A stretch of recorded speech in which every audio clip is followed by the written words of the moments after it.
Para começar a aula. Então, hoje nós vamos ver mecanismos de pesquisa patrimonial, né, de que maneira a Justiça do Trabalho tem ao seu alcance sistemas e métodos para tentar descobrir bens em nome dos devedores trabalhistas e fazer com que a execução seja concluída, né? Normalmente, a execução trabalhista, uma vez que nós já tenhamos a sentença de mérito transitada em julgado, nós fizemos a liquidação de sentença, nós temos o quê?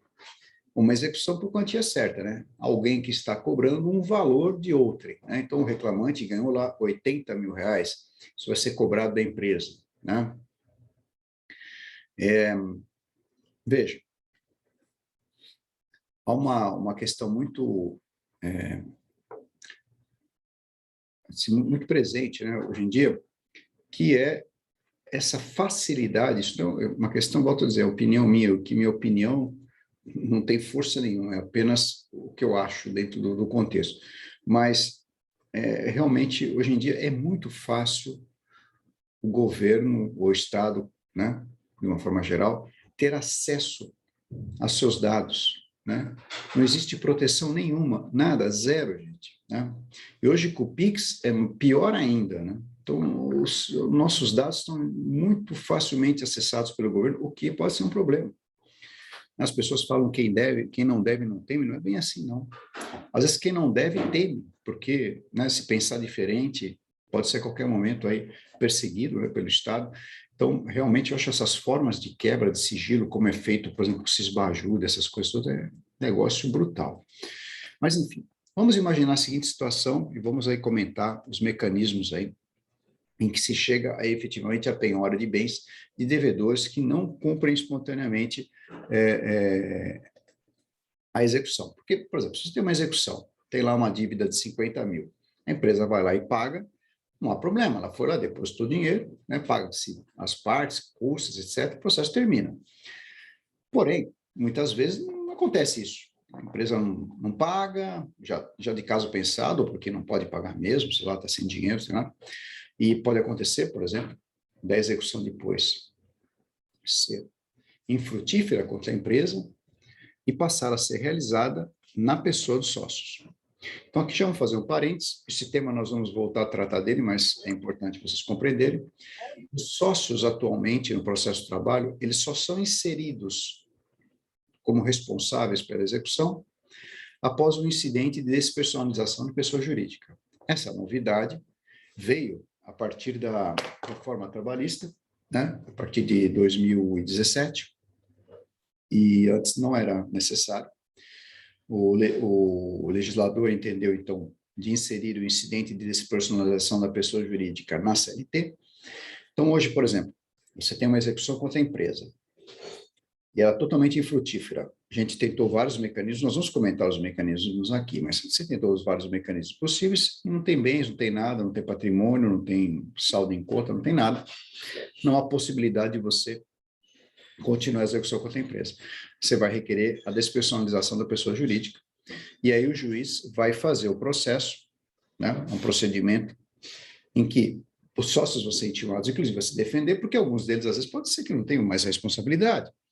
Eles podem estar incluídos naquela regra, né, dos 2 anos da data da saída deles e do ingresso da ação, ou seja, pode ter já prescrição em relação a eles, então eles podem apresentar defesa. Aqueles que não tiverem nenhum argumento válido vão ser condenados a pagar as verbas lá de forma solidária, né? Então, colocado isso, e esse incidente nós vamos comentá-lo oportunamente, as normas de processo e as características de processuais e de práticas, né? A gente vai falar sobre a defesa, tá? Mas isso daí é um momento oportuno. Então, é importante apenas saber isso aqui para ficar no contexto. Imaginemos, então, a execução sendo em face da empresa e em face dos sócios, pouco importa. A primeira, normalmente, providência, né, que o juiz vai adotar, lógico, o processo tem início. Atualmente, eu gostaria também de trazer uma questão prática aqui para vocês, é o seguinte. A CLT, ela diz que, uma vez homologada a conta de liquidação, né, a empresa deve ser citada para, em 48 horas, pagar, que é a citação via oficial de justiça. Né? Isso daí já estava em desuso, e agora com a pandemia, mais ainda, né? Na verdade, hoje em dia, cada vez que existe a necessidade da citação da empresa para pagamento, isso é substituído pela intimação do advogado da empresa, né? E normalmente o juiz tem atribuído uns prazos meio misturados, por exemplo, prazo de 15 dias para depositar o valor, né, sem aplicação da multa lá do CPC. Então, é uma mistureba de entendimentos que temos que dão 5 dias, temos que dão 10 dias, que não dá para entender, não tem, cada um tem lá o seu método, mas pouco importa. A empresa sendo intimada a pagar via advogado, via oficial de justiça, do jeito que for, tem um prazo. Se ela não cumpre esse prazo, aí nós vamos lembrar também, né, que nós comentamos isso no semestre passado, a execução trabalhista ela não corre mais de ofício, né, a não ser para reclamantes sem advogado. Então, os atos têm que ser praticados pelos advogados e advogadas, né? Os advogados e advogadas têm que indicar meios. Então, via de regra, a primeira providência que um advogado, uma advogada adota numa execução é pedir o bloqueio de ativos financeiros via Sisbajud. Então, vou comentar um pouquinho sobre ele, falar um pouquinho sobre as novas funcionalidades desse sistema, Sisbajud, né? E depois nós vamos comentar a questão que envolve aí os bloqueios dos ativos, até que ponto pode ir, né? Quais as informações que vêm a reboque aí que é uma quebra de sigilo. Gente. Eles dizem que não quebra o sigilo bancário nesse caso, mas, cara, claro que quebra. Na medida que o cara bloqueia minha conta, tem acesso ao meu extrato, inclusive extrato de cartão de cartão de crédito, a quebra de sigilo evidente, aparece tudo ali, todo mundo fica sabendo tudo de você, onde você tem conta, etc. Um monte desses processos aí não decreta o sigilo dessas informações, fica livre, todo mundo acessa, fica olhando lá. Às vezes, olha, isso é direto. Enfim, não é o melhor não é o adequado. Mas como é que funciona isso? Né? Através de uma senha que o juiz possui, ele é emitida essa ordem. Né? Agora, em São Paulo, isso está sendo centralizado num departamento lá em São Paulo, né? Tem um juiz responsável por tudo isso, as varas mandam os pedidos para lá e isso é processado lá. Então, o que acontece? Quando vai a ordem para o Sisbajud, todo ativo financeiro que esteja numa instituição financeira ligada ao Banco Central, tipo em conta corrente ou conta poupança, por exemplo, vai ser bloqueado. Vai ser bloqueado. O Sisbajud também bloqueia fundos de investimentos, por exemplo, aplicações, e aí haverá que se identificar a natureza dessas aplicações financeiras, né, dentro do banco, e se há possibilidade de resgate, por exemplo, porque existem fundos de investimentos, né, que você não pode fazer o resgate imediato. Não é porque o juiz mandou bloquear que vai fazer. Porque, por exemplo, existem fundos de investimento que você tem prazo para poder fazer a consolidação das cotas e pagar. Né? Por exemplo, você tem fundos cujo resgate é imediato, por exemplo, os fundos DI, né? Fundos de renda fixa, normalmente, esses fundos aí de resgate automático, né? CDB diário, então aí é fácil, bloqueou, já saiu o dinheiro e vai lá para a conta. Agora, tem determinados fundos mais estruturados, por exemplo, fundos multimercados, fundos de debêntures, etc., que às vezes existe um prazo mínimo para a consolidação das cotas e pagamento, às vezes são 60 dias, 30 dias, então também vai ter que esperar esse prazo para poder fazer. Mas, tiradas essas hipóteses, se você tiver lá uma conta poupança, se você tiver uma conta corrente, ela vai ser bloqueada. E aí não tem como saber, esse dinheiro é dinheiro de salário, estou recebendo honorário, sei lá, você vai ter que provar isso aí depois pelos mecanismos que nós vamos ver nas aulas futuras, né? Vamos ter meios de defesa para isso. Mas é bloqueado tudo. Algumas hipóteses aqui. Imaginemos que o bloqueio, você tenha 4 contas. Você tem uma no Banco do Brasil, uma no Santander, uma no Bradesco e uma na Caixa. E a dívida era R$10.000, bloqueou os R$10.000 nas 4 contas, porque você é um cara rico, você é aluno do professor Vanderlei, né? É uma moça, um rapaz que vão ficar milionários, né? Com certeza, vão ficar super bem de vida, então bloqueou as 4 contas. Aí o juiz vai escolher uma delas para quitação do processo e as demais ele vai desbloquear. Né? Se houver um bloqueio de valor a mais e esse valor for transferido para o processo, porque esse valor é transferido para o processo, o banco ele transfere o dinheiro para o processo. fica numa conta judicial, ou a cargo da Caixa Econômica Federal ou Banco do Brasil. Normalmente eles têm feito no Banco do Brasil, mas tem TRTs que fazem isso na Caixa, e depende lá do pessoal. E aí fica esse dinheiro, depois só pode ser liberado via alvará, tá? Se ele não for bloqueado, a ordem de bloqueio ela é cancelada e o dinheiro fica lá na conta, ele não sai da conta, ele fica ali. Se ele sair, aí ele não volta. Ele só vai ser devolvido a você mediante alvará de levantamento pelo próprio juiz. Né? Então, já é um assunto importante a ser observado. Né? Por exemplo, há pouco tempo atrás nós tivemos um problema numa penhora excessiva. Né? O juiz fez, além do absurdo da penhora, a gente estava no prazo de pagar, já fizeram o Bacenjude e bloquearam as contas da empresa. Além de fazer errado, fora do prazo, ainda não levaram em conta as questões que envolviam depósitos recursais anteriores que serviriam para quitar o débito. Então, tinham depósitos que teve que ser considerados para efeito de cálculo. Então, além de bloquearem fora do prazo, em prazo antecipado, foi a mais.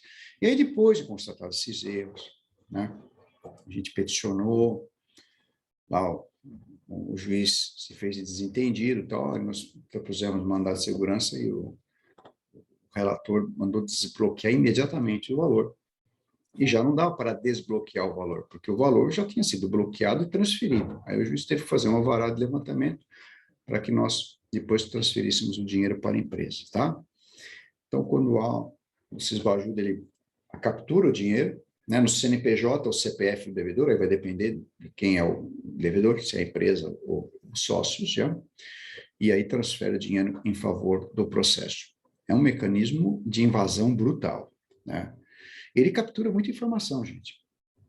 Ele captura até, inclusive, você já deve ter reparado, né? Muitos de vocês têm conta corrente no banco e às vezes tem um cartão no próprio banco, né? Então, por exemplo, eu recebo pelo Itaú aqui por conta da faculdade, né? Eu tenho um cartão de crédito do Itaú também. Então, aparece todo o meu extrato do Itaú ali no meu cartão de crédito, uma facilidade, né? O Sisbajuda, ele pega tudo lá. Uma outra coisa que o Sisbajude pega do banco de dados da agência, da instituição bancária que você tem conta, seus 3 últimos endereços, ou teu último endereço, né? Então, até isso, vocês vejam que é um mecanismo complexo. Ele pode, inclusive, fazer o bloqueio de valores a qualquer hora do dia e da noite. Né? Não fica restrito ao expediente bancário. Mesmo porque a gente sabe que hoje em dia, né, essa questão do expediente bancário perdeu um pouco do sentido. Né? Por exemplo, com o Pix ele é automático e ele é transferido a qualquer hora do dia e da noite. Então, né, se o juiz quiser fazer uma penhora noturna, ele pode fazê-lo. Né? É um sistema automatizado, gente. Não tem, assim, a única presença humana que existe nesses pedidos é quem autoriza e quem faz, né? Mas o sistema em si ele faz a captura de forma automática, né? A mensagem vai automaticamente para os bancos, que também de forma automática, ele captura essas informações. Outra coisa que o Sisbajude pode capturar é se a instituição bancária estiver como custodiante de ações ou títulos que pertencem ao devedor. Vai aparecer também. E, inclusive, por exemplo, você pode pedir, o Sisbajude ele captura também relacionamentos que a empresa possa ter com outras empresas financeiras, por exemplo, utilização de máquinas para recebimento, usar Mercado Pago, usar aquele sistema do UOL, e o Fintech vai aparecer ali. Embora eles não consigam fazer o bloqueio, às vezes, direto na Fintech, mas vai aparecer ali, dentro da pesquisa do Sisbajuda, esses relacionamentos que a empresa pode ter ou o próprio sócio executado possa ter. Então, é uma base de dados enorme, que faz uma pesquisa muito completa, né, e consegue extrair muitos dados. Então, esse é a primeira providência que, via de regra, o juiz da execução faz. né? Bem eficiente, né? Vocês estão vendo que é violento e bem eficiente. Porque não permite que não só você descubra o dinheiro que está na conta ali, como às vezes, eventualmente, interações financeiras que ele está fazendo com outras empresas. Então, o mesmo, até o cartão de crédito, etc., então dá para perceber alguma coisa que tem ali, né? E, pode ser também um indício para você fazer uma captura de bens mais para frente. Espera aí que alguém fez um comentário aqui.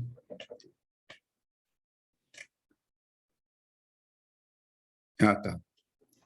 O Vanderlei falou, meu xará aqui, o Mário Vanderlei falou que bloqueio de conta no Mercado Pago, caso a empresa utilize. Sim, exatamente. E dá para, pelos sistemas informatizados de hoje, você consegue descobrir se a pessoa tem interação, né, com essas empresas de pagamento, né, as famosas maquininhas, né.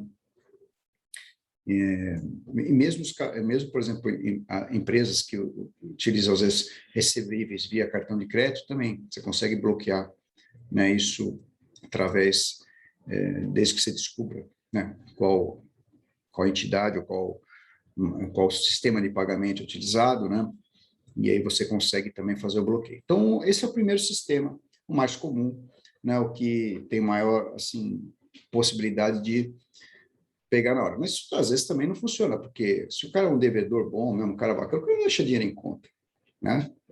Ele tem outros sistemas, outros métodos para poder mexer com dinheiro, né? Que não, não são muito difíceis de imaginar. Ele pode usar uma terceira pessoa, né? Um operador para ele disso daí, e uma pessoa de confiança, e aí ele é o devedor, mas ao mesmo tempo essa outra pessoa é absolutamente estranha e é difícil de descobri-la, né? Até tem meios de fazê-lo, mas é bem mais complicado. Então, mas o dinheiro o cara não tem. Aí há outras formas de pesquisa patrimonial, né? Por exemplo, na própria família, por exemplo, deixar tudo em nome do filho ali, o filho paga, recebe e tal. Aí você não tem como pegar, o filho não é sócio, nunca foi sócio, nunca apareceu em nada da empresa, nada, mas é ele que acaba movimentando tudo ali, né, para justamente não ter bloqueio de dinheiro.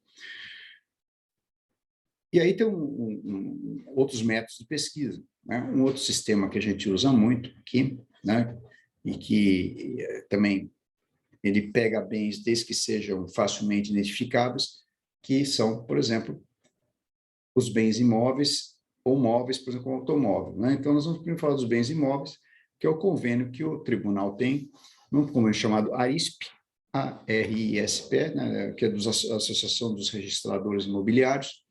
Ele consegue atingir alguns estados, não tem abrangência nacional, né? E no estado de São Paulo, ele tem abrangência completa. Ele pega alguns outros estados também, se for necessário. E o que acontece? É um sistema que ele consegue, através da indicação do CNPJ e CPF, identificar se essa parte devedora possui algum imóvel registrado em nome dela em algum dos cartórios de registro de imóveis. Veja, isso também funciona desde que o cara tenha comprado imóvel registrado em nome dele. Porque se ele comprou imóvel, por exemplo, já sabendo que é devedor, etc., ele não registrou, ele só tem o compromisso de compra e venda ou a escritura, por exemplo, né, não vai aparecer. Você vai ter que descobrir por outros métodos. E a gente já vai falar também como isso é possível. Uma vez que você faz essa pesquisa ela é eletrônica, ela não é feita mais em papel, né? Sistemas, antigamente era expedido um ofício, aí vinha uma resposta, agora nada disso, né? É tudo online, via e-mail, vai e volta já a informação, e uma vez descoberto o imóvel, ou mais de um, o credor indicando ele a penhora, né? Você tem que indicar esse imóvel com muita inteligência, porque se você, por exemplo, indicar um imóvel em que lá você sabe que a residência é do devedor e que ele vai alegar que é bem de família, vai ser uma coisa inútil, você vai perder seu tempo. Vai indicar o imóvel, vai penhorar, ele vai estar com a medida cabível, embargos, discutindo exatamente a natureza do bem por causa da execução, e você vai perder só seu tempo, porque vamos reconhecer o bem de família e vai para frente. Bom, seguinte, nós temos aqui a hipótese de então, você tem lá mais de um bem, um imóvel, você escolhe um, e aí também é uma coisa de forma eletrônica, a própria justiça já faz a penhora, registra a penhora na matrícula deste imóvel, e aí depois vai praticar os atos expropriatórios, ou seja, aí O recebimento, evidentemente, vai depender de várias situações. Primeiro, né, se tem indicação de imóvel, aí você vai fazer a penhora, o oficial de justiça tem que fazer a avaliação, aí isso vai ter que ser submetido a um leilão, e aí o fruto desse leilão, se for suficiente, lá quitar o processo. Né? Vejo, então, que aí já é uma etapa mais avançada e que dependerá de outros atos expropriatórios para que você tenha acesso, por exemplo, ao valor. Na primeira hipótese, no cisbajúdia, né, nhaque, pegou dinheiro, fica lá, já fica na conta judicial. E aí, eventualmente, vai ser usado para pagar o processo, o que pode ser um negócio legal. Bem,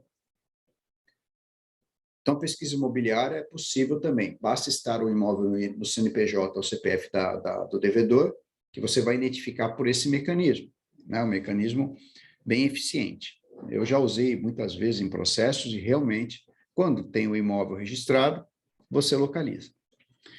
Outra hipótese é o chamado Renajude, que é um sistema entre a Justiça e o Denatran, né? Então, se a pessoa tiver veículo automotor lá registrado em nome dela, ele vai aparecer também. Se for um veículo de um valor razoável, né, de mercado, que você vislumbra aí que vai ter interessados num eventual prazo, que você saiba onde é que está o carro também, isso é importante, né? Você pede o bloqueio, e aí também são duas etapas. Existe o bloqueio que é feito no registro do proprietário ali, né? Então, se ele tentar vender o carro, ele não vai conseguir, porque vai ter uma restrição. E uma outra etapa, que é você justamente ir ao local, né? Avaliar o bem e deixar ele com alguém vai ter que ficar depositário desse bem, e esse bem vai para leilão. É diferente do imóvel, você não precisa se preocupar, né, com essa questão, porque ninguém vai pegar o imóvel e sair correndo com ele. O carro você pode sumir com ele, né? Então, mandar para o desmanche, sei lá, né?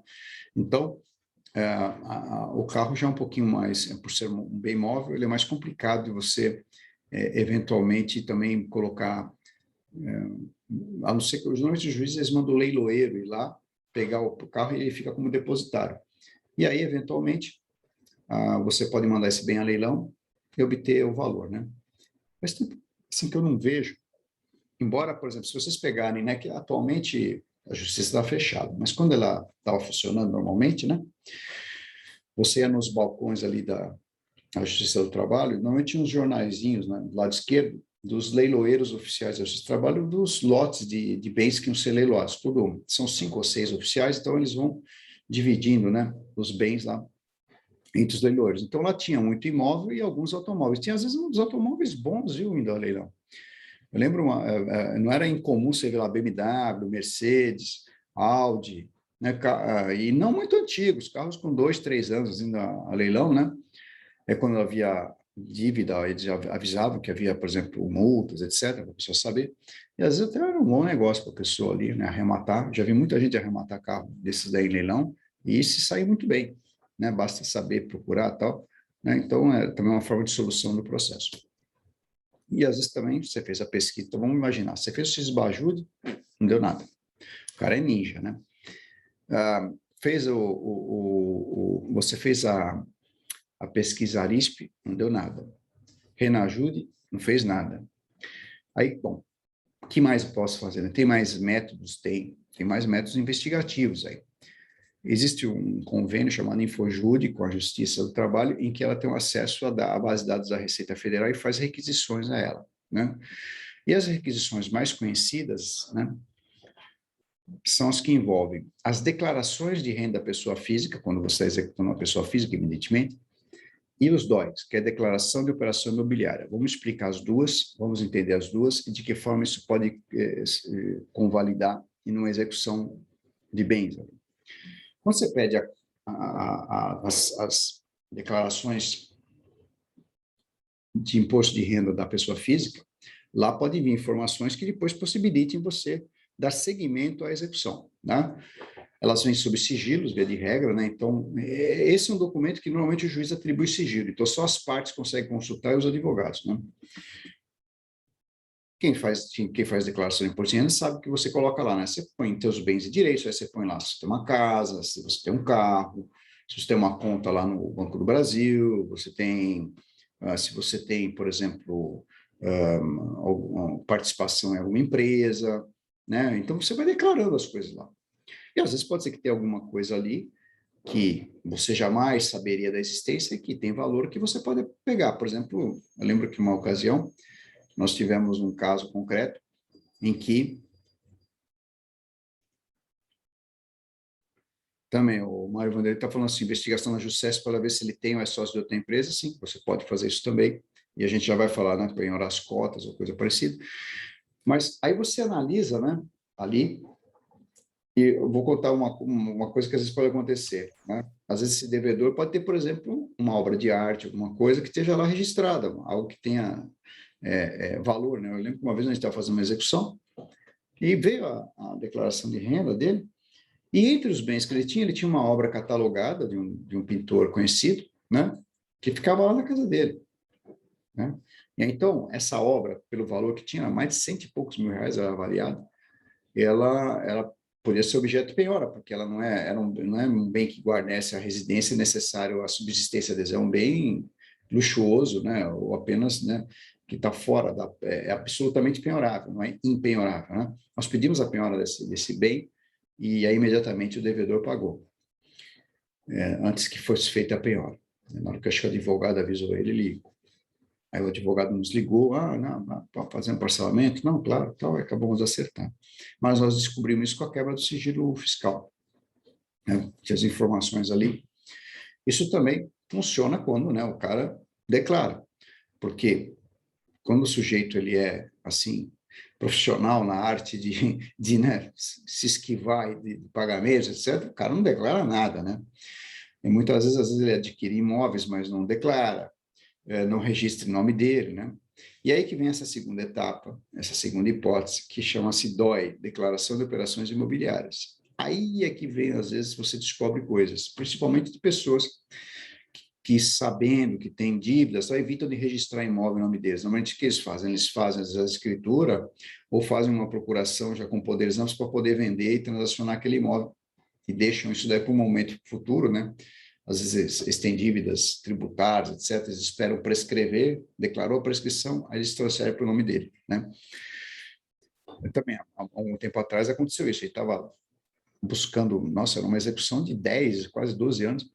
E aí, quando o juiz autorizou o DOI, aí vem a informação da aquisição de um bem numa cidade do interior de São Paulo, um bem de valor elevado, inclusive, e que não estava registrado o nome dele, mas aí nós pedimos, o juiz autorizou, veio a cópia da escritura, onde ele estava adquirindo o bem, e nós penhoramos os direitos sobre aquele contrato, fizemos o registro da penhora, e também, após isso, o devedor, ele compareceu, né, esse sócio executado, compareceu e pagou o processo.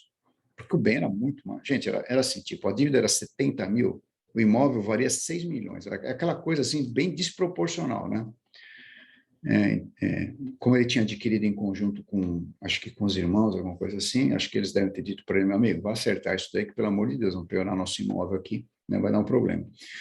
E então são meios em que você pode, né, fazer com que você vá buscando receber a dívida e que a justiça tenha seus dispor, né? É lógico que, por muitas vezes, às vezes um devedor num insucesso da vida, uma coisa, isso daí vai ser um problema sério.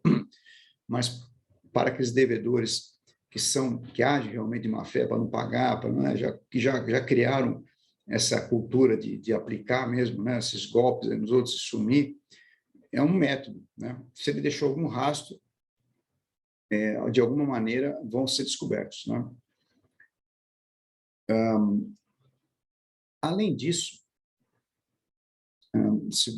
os juízes hoje em dia eles têm até buscado pesquisar outras coisas. Por exemplo, às vezes eles pedem ofícios para, por exemplo, exchanges de criptomoedas, né, ou corretores de cripto, para ver se a pessoa tem lá, sob custódia da corretora, alguma criptomoeda, e aí faz a apreensão daquele saldo que ele tem ali. É evidente que se ele tiver saldo ali, vai ser apreendido. Se ele tiver com uma criptomoeda na carteira dele, encarteirada com ele, não vai ter como pegar nunca, a não ser que ele dê para você, né? Coisa que ele não vai fazer, né? Mas é também um método que os magistrados têm.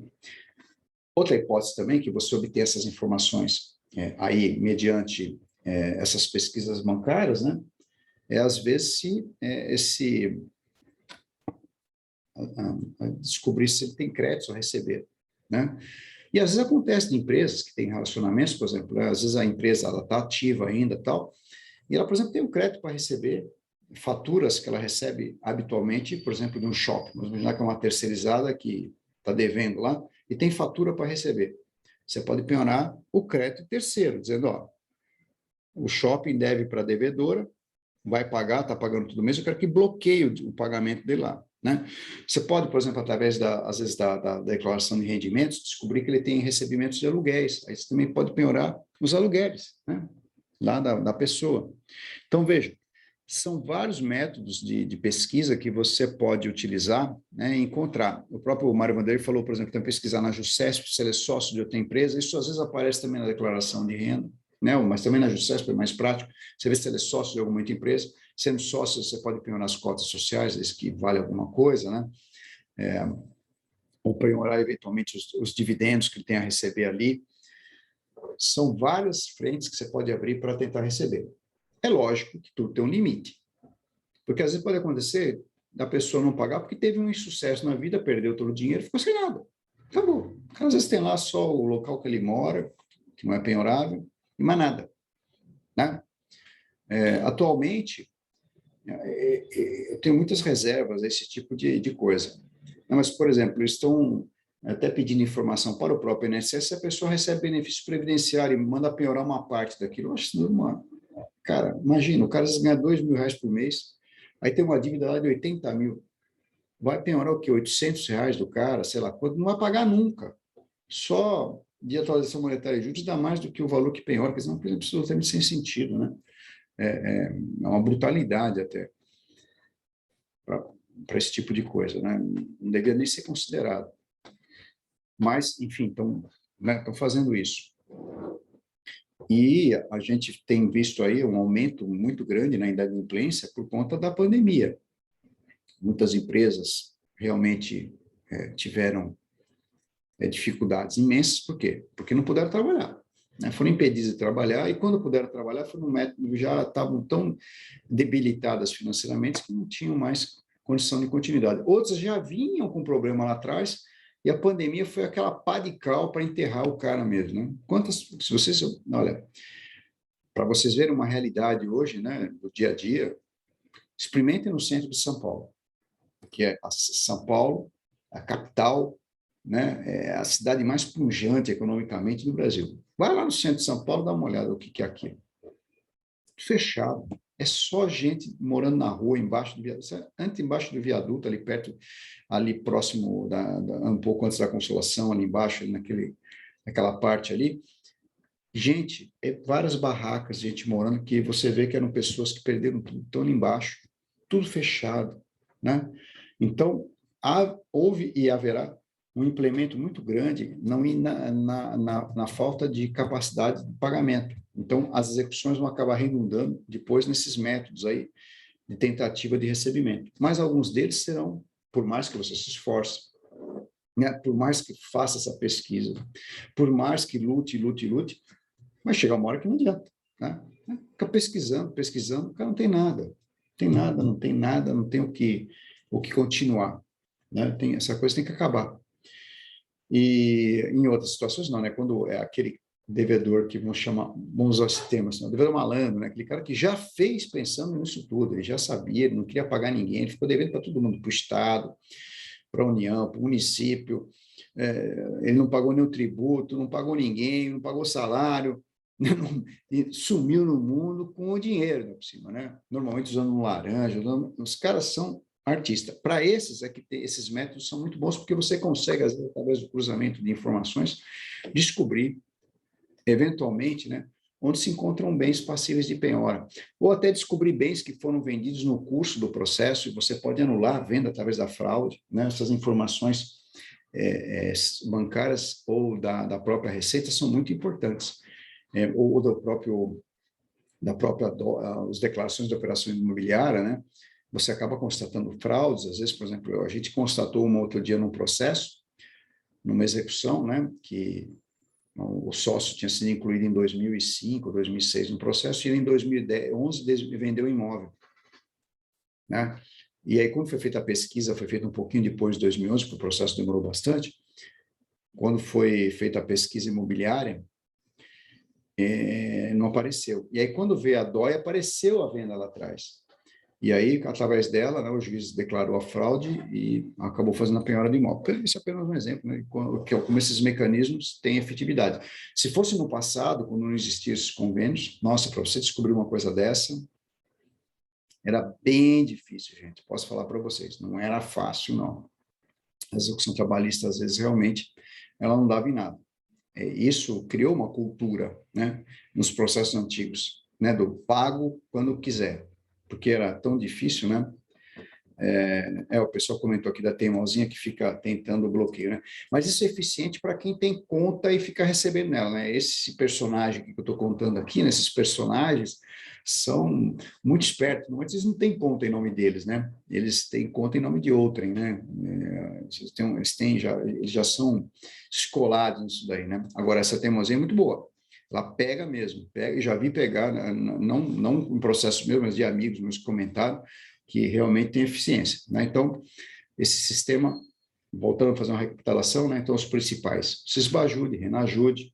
Você pode também usar o Serasa Ajude, ou seja, você cria uma restrição de crédito completa para o cara, se bem que ele já está devendo, não vai fazer muita diferença, talvez. Né? Você inscreve ele no banco de devedores, trabalho que também impede ele de fazer um monte de coisas, né? Talvez vai interessar ele regularizar caso ele queira depois fazer licitação, negociar com o governo, etc. Então, a gente tem vários métodos, né? Existem métodos mais radicais, né? Algumas vezes eu tive a notícia do pessoal que pede para apreender passaporte, às vezes carteira de motorista, mas isso aí é uma coisa meio sem sentido, e alguns tribunais estão dizendo que isso daí é exagero, que não, você não pode impedir a pessoa de ir e vir, né? E às vezes também o cara tem uma carteira de motorista e usa para trabalhar no Uber, por exemplo. Pô, tem muito sentido você apreender isso. Então, esses são os principais métodos. Eu queria já deixar isso daqui bem delineado na cabeça de vocês. Por quê? Todas essas ocorrências e a forma como elas são feitas, que eu coloquei aqui para você, elas serão posteriormente comentadas e utilizadas, né, para a gente fundamentar nossas peças, né? Embargos do devedor, impugnação de liquidação, cessão de pré-executividade, etc. Agravo, embargos terceiros. Então, são temáticas ligadas a esse tipo de coisa. Também a participação dos sócios e o limite de responsabilidade deles. E tudo isso vai, de alguma forma ou outra, gerar esse tipo de pesquisa patrimonial que eu coloquei para vocês. Deu para ter uma ideia boa, gente, dos mecanismos aí? Ficou bom? Eu, de qualquer forma, vou deixar gravada essa aula aqui, né? Espero que ela tenha ficado boa. A gente, pelo menos, aí deu bastante dica, né? Eu só preciso depois ver que tem um colega aqui que pediu para regularizar a nota dele, eu já vou anotar aqui. E de maneira que eu peço a vocês que, por favor, quem não colocou ainda, já vai colocando aqui o seu nome e número, para que a maioria acho que já colocou, né? Para que a gente possa deixar isso. Vão colocando? Deixa eu só anotar aqui. Na próxima aula, a gente já vai começar a tratar da peça, né? E aí, tudo isso que nós colocamos na aula passada e nessa aula de hoje vai ter aplicabilidade aos poucos, né? Até o final do ano, a gente vai ir e voltar várias vezes mencionando essas ocorrências aí, tá? Dúvidas, meus queridos e minhas queridas? Nenhuma dúvida? Que beleza, hein? É assim que eu gosto de vocês. Nenhuma, não. Marcelo está falando que tá bom. Legal, gente. Olha, então, só posso deixar para vocês aí uma boa sexta-feira amanhã, né? Que amanhã é dia de trabalho da gente ainda, né? E para nós ainda, tanto para vocês quanto para mim, o sábado também é dia de trabalho. Não se esqueça que ano passado nós tínhamos um encontro todo sábado, né? Dessa vez vocês têm aula com outros professores, e eu também tenho aula de manhã ali, né? Com os alunos do quarto ano, mas essa semana aqui, né? Uma semana intensa, espero que vocês tenham um outro final de semana maravilhoso, né? E que a gente continue aqui nessa mesma toada, nessa mesma pegada aqui, aprendendo sobre execução trabalhista. Tá bom, gente? Então, fique com Deus. Aproveite o final de noite aí para dar uma descansadinha, que não está tão tarde, né? A aula aqui foi bem tranquila. Então, professor, obrigado. Obrigada, Obrigada, professor. Boa noite. Boa noite. Boa noite, Boa noite a todos obrigado. aí. Valeu pela aula. Boa noite, professor. Tchau, tchau.